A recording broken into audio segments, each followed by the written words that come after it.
بسم اللہ الرحمن الرحیم الحمد للہ رب العالمین وصلی اللہ علی نبینا محمد وعلی آلہ واصحابہ اجمعین۔ پیارے بھائیوں، صدقہ فطر جو اللہ تعالیٰ نے ہمارے اور آپ کے اوپر فرض کیا ہے، وہ نبی کریم صلی اللہ علیہ وسلم نے اسے متعین بھی فرما دیا ہے۔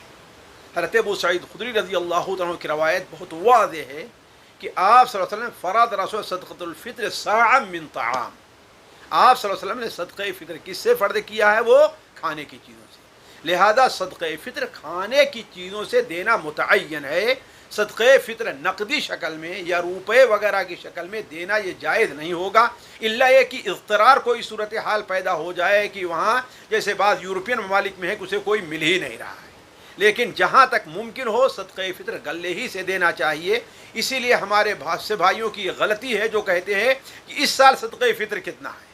صدقہ فطر ہر سال جس دن اللہ کے رسول نے متعین فرمایا ہے وہ ایک ہی ہے، یعنی صاع من طعام، لوگوں کے کھانے میں سے ایک صاع، اور ایک صاع موجودہ وزن کے مطابق 2 کلو سے زیادہ ہے اور 2.5 کلو کے قریب ہے۔ بعض علماء 2 کلو 40 گرام بتاتے ہیں، بعض 2.5 کلو بتاتے ہیں۔ لہذا احتیاط یہی ہے کہ انسان کتنا نکالے؟ وہ 2.5 کلو۔ اور کس سے نکالے گا؟